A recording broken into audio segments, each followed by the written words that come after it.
Isn't it good to be here? Yeah. Guys, this is a supernatural place with a supernatural atmosphere. So we're all going to be good. Hallelujah. Thank you, Jesus. Thank you, Lord. You know, before we look at the word, guys, do you have time to hear the word? Yes. Do you have time to linger today? Okay, good. So before we pray and look at the word, we just want to celebrate a beautiful princess of the Lord. How cool it is to be born and celebrating your birthday on Pentecost Day. And Julianne. Hallelujah.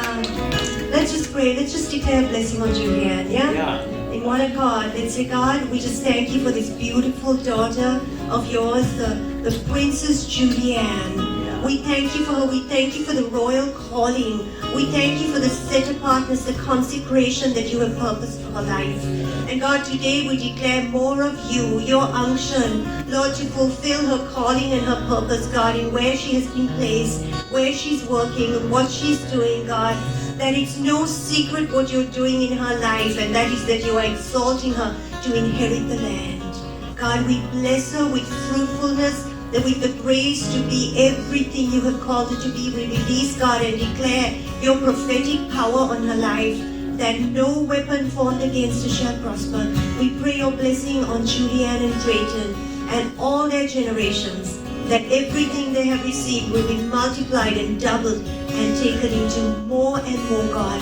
We thank you for the power of 50. We thank you for the power of the Pentecost upon her today. And that she will never, ever do anything but go forward and go upwards and fly high with you. We bless her, God, in Jesus' mighty name. As we all say, happy birthday, Julianne! So blessed to celebrate with you this little part. Hallelujah. Amen. Amen. So are we good?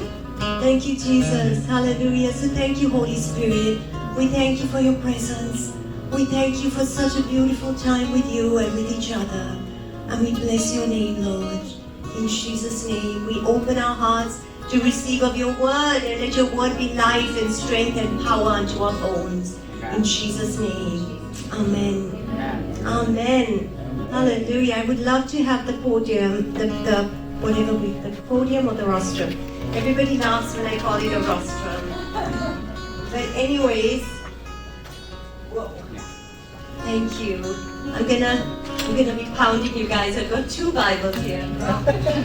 And first, I want to show you something funny.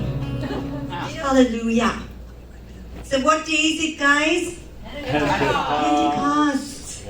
Thank you, Jesus. You know, it's amazing, guys, that the messages we've been having for the last few weeks have all been kind of setting us up.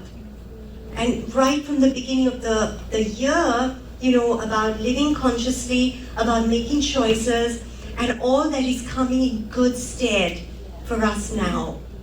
When more than ever before, we are being called to live consciously, right? Yeah. To create a new normal, to be focused about what we believe, and to be discerning about what we believe and what is true and what is not, sadly, you know? And I thank God that there are churches open and looking at the word today, I'm sure. Thank you, Jesus. So remember what we looked at last week, if you were on the live stream or you were here in person. But it was about the fact that we were looking at community, the power of community, how covering comes from walking under authority, you know, and that it's also when you are covered by the community, when you're connected. Hi, Preeti. And so, Peter explained about the bride and bridegroom paradigm. Yeah, that every situation in life, basically, and of course in the church scene, is about the bride and the bridegroom. And really speaking, this scripture is not about the gender thing. And it's not also about a superior and a lesser, like, you know, a level thing. It's simply about the fact that there is a bridegroom and a bride equivalent, if you like, in every situation. that there's someone who's covered by someone and someone who's responsible for someone, you know? Amen. Just extending a covering of love. And that's what we are meant to, that's how we're meant to live in church life for sure, and in families. And I believe that it's all of it is about covering and authority and flow, right? Because when you place yourself under a river, under a waterfall, for example, you're going to get wet, and so whatever good stuff is there is going to be flowing into you. And so in 1 Corinthians chapter 11, it talks about the fact that verse 3 says of chapter 11, but I want you to know that the head of every man is Christ, the head of woman is man, and the head of Christ is God. And it's talking about ministry and of the things that we do in the kingdom, and about being covered when we step into the authority. And that there's authority when we are stepping into our place, when we are connected, when we are in community. Amen? Amen. And so it's about authority and community, about covering and flow. That's what I was getting as I looked at it. So just quickly before we look at Acts chapter 2, see, what I was feeling as I was thinking about the scriptures for today was that it's, everybody talks about, and of course this is true, and me too, about the importance of the gifts of the Holy Spirit and tongues, and about the Holy Spirit. What about the amazing effect He has on our lives? What about the fact that He comes and He releases love into the community? Who unites us? Who brings us together? It's the Holy Spirit.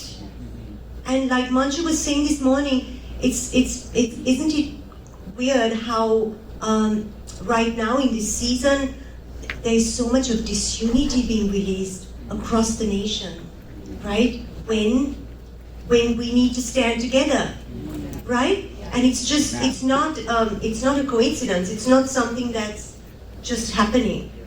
You get what I'm saying, right? And so basically, if you turn to 1 Corinthians chapter 10, just the prior passage, and Paul is talking about the communion. And he says, in fact, no, he's talking about people not having a double mind and not following Jesus and also following their idols of the past, and drinking of the communion and then also going and partaking of other communion. Okay? And so he says in chapter 10 of verse 16 of chapter 10, he says, the cup of blessing which we bless, is it not the communion of the blood of Christ? The bread which we break, is it not the communion of the body of Christ? For we, though many, are one bread and one body, for we are all partakers of that one bread. I think that has to be a capital B, because it's talking about the fact that all of us partake of that body, of that Jesus Christ body. See, what is he talking about here? When he says the cup of blessing which we bless, is it not the communion of the blood? What does the blood stand for, guys? Just think about it for a moment. The blood stands for sacrifice. The blood stands for the laid down life. The blood stands for what He gave up for you and me. The blood stands for the power, for the purity, for the holiness, for the complete transformation that comes on our lives. The blood stands for the ever-flowing river that God has made possible, that God has released. The blood stands for the permission to draw near. The blood stands for fearlessness, that we can hold our heads up high and not be pushed around and not be battered and not be defeated by anything, because of what Jesus already paid, because of what He already bore, that we do not have to. Amen. And Paul is saying, is this not the communion of the blood of Christ. Hallelujah. Yes, amen. He says, the bread which we break, is it not the communion with the body of Christ? How beautiful is that? What is the body of Christ? Who is the body of Christ? We are. We are. Thank you, Bob. We are. And Paul is talking about, see, there can be no deeper communion than to have the blood of Jesus Christ inside of us. And it's the deepest communion that you could partake of His blood, and it comes into you and fills every part of you, penetrates into every cell, recharges you, transforms you, changes your very DNA, like Manju was saying. The power of the blood. There can be no deeper closeness than to partake of Jesus' blood. And yes, if you have not entered into that intimacy with Jesus, that oneness, that relationship, that new life with Him, it would seem like something weird and horrible and pagan to drink of the blood. But Jesus said to us, this is my body which is given for you. This is my blood of the new covenant. And Paul is reminding us when he says, is this not the communion of the blood of Christ, that we enter into the deepest form of communion? Was it Peter who said last week, or Manju, that it's common union? That we enter into that common union, that shared life with Jesus Christ. Yes, amen. More intimate than any marriage bond, that we enter into that oneness. Who else but Jesus Christ can know every deepest thought in your heart? The Spirit of the living God living inside of you, the Spirit of Jesus.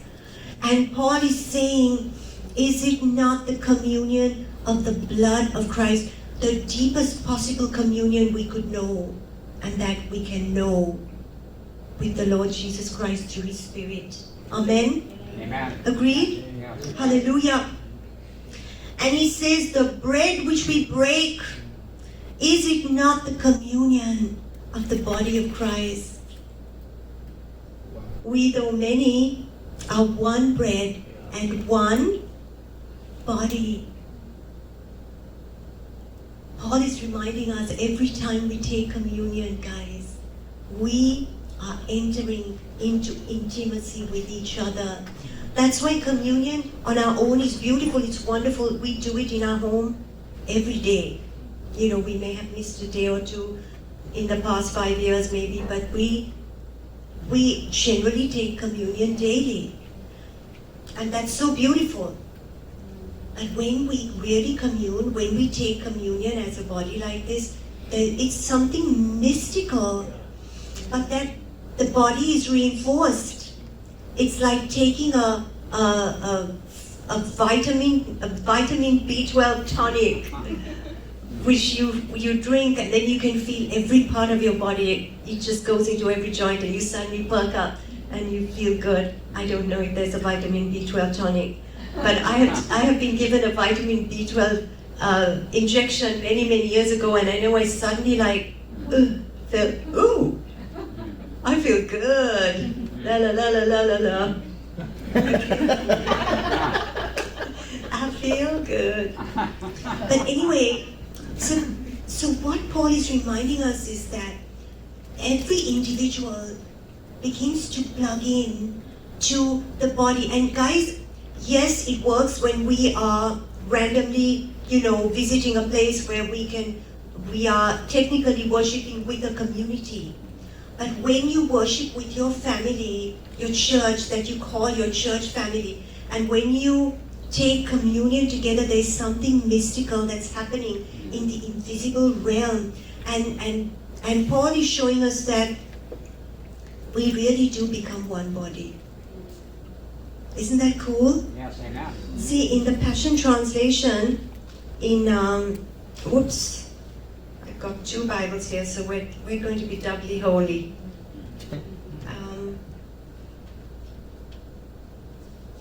This keeps slipping off. In the Passion Translation of 1 Corinthians chapter 1 and verse 10, Paul says, let's see, from verse 14 of chapter 10, he says, "My cherished friends, keep on running far away from idolatry. I know I'm writing to thoughtful people, so carefully consider what I say. For when we pray for the blessing of the communion cup, isn't this our co-participation with the blood of Jesus?" How cool is that? Yeah, I know. The co-participation with the blood of Jesus. Remember how Paul wrote to the Galatian church that we were crucified with Christ, and it is not now I who live, but Christ who lives in me. And so when we co-participate with the blood of Jesus, that means his blood was shed, that means my blood was shed. When I partake of Jesus' blood, and of his body, I partake of his body, Yeah. and the blood in his body. Amen. Okay? And the bread that we distribute, isn't this the bread of our co-participation with the body of Christ? For although we're many, we become one loaf of bread and one body as we feast together on one loaf. That's so beautiful, guys. See, you know what God has been showing me? That through this mystical union, the awakening, the revival that people are praying for is going to come through the body. It's going to come from a reawakening of the body. It's, when was it the guys met? A week ago? And the guys went on a run together, right? What are they doing? That's really strengthening their body. And it's prophetic because it's from, and Stephanie's stepping into fasting, and many of you do that, How cool is it? Because from taking care of our body and strengthening our body, it's a prophetic sign of what's happening in the body. That there's a revival, a resurgence, a renewing, a new strength coming upon the body of Christ. And it's not going to look like anything that it looked like in the past. It's beautiful that we have had so many huge mass evangelism crusades and things in the years gone by. But guys, believe me, the new revival, the new move is rising out of the body. Amen. It's rising up out of the church because there is a corporate anointing every time we gather. And you feel it, right? You feel the power of the Holy Spirit present. And that's why we've been having testimonies like Lucy's, which went out as a booster shot recently, about how she was just sitting listening to the Word.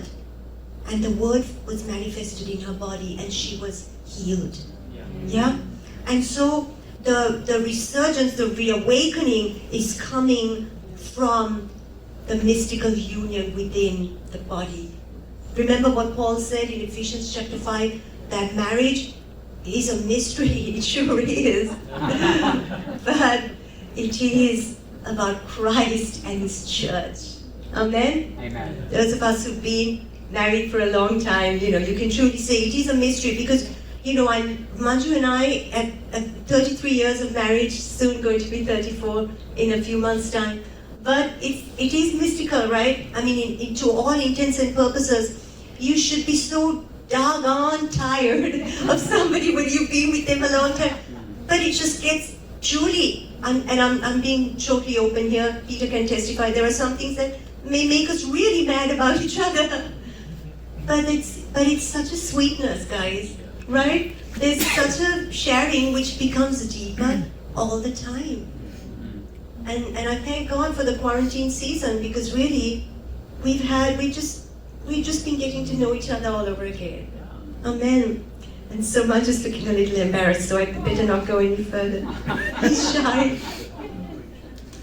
Hallelujah. But guys, see, this is why the enemy is trying his level best to stop the body being together, right? Because Zoom calls are awesome. Zoom prayer times and everything are wonderful, but they don't do the same thing, right? And so I think it's Hebrews 10:25. It's Hebrews 10:25 says, or 24 and 25. And let us consider one another in order to stir up love and good works, not forsaking the assembling of ourselves together, as is the manner of some, but exhorting one another, and so much the more as you see the day approaching. I'm so thankful for each of you guys here today, because I know there must have been situations where you wondered whether you should come or not, you know? And it's so good that you're here.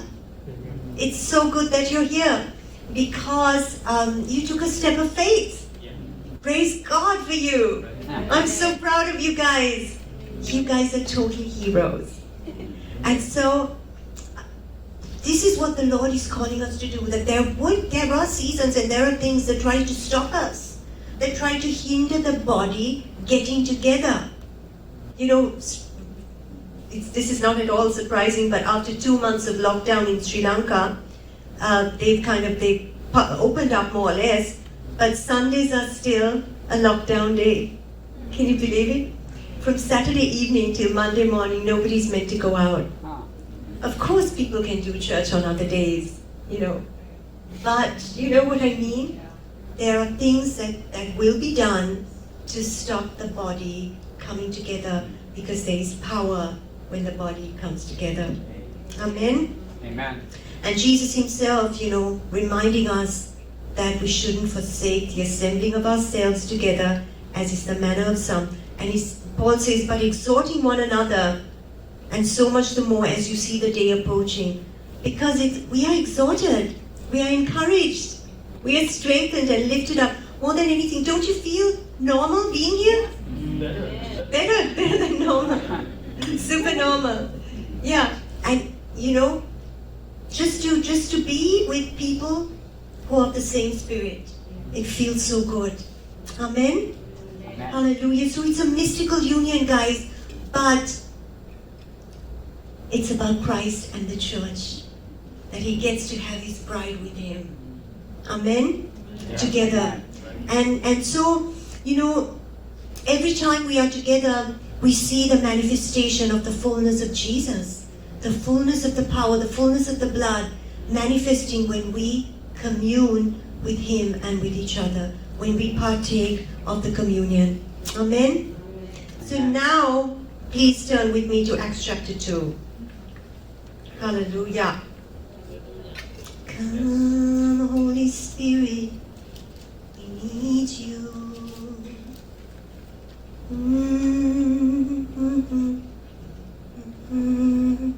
Thank you, Jesus.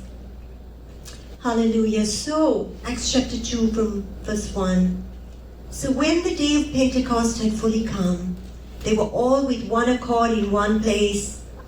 And suddenly there came a sound from heaven as of a rushing mighty wind, and it filled the whole house where they were sitting. Then there appeared to them divided tongues as of fire, and one sat upon each of them. And they were all filled with the Holy Spirit, and began to speak with other tongues as the Spirit gave them utterance. Hallelujah. Thank you, Jesus. So, we know Jesus was crucified, resurrected, and then he had been on the earth seen by multiple people, apparently more than 500 people, for something like 40 days. And then he ascends to heaven in the sight of his disciples. You know, that must have been amazing, right? I bet once you saw Jesus ascend, you really know you can fly. There have been many times when, you know, I've been in worship and I felt like I could easily lift off. Have you felt that? Like your body gets so light. I know that David Hogan, the fiery minister from Mexico, he's constantly trying to fly.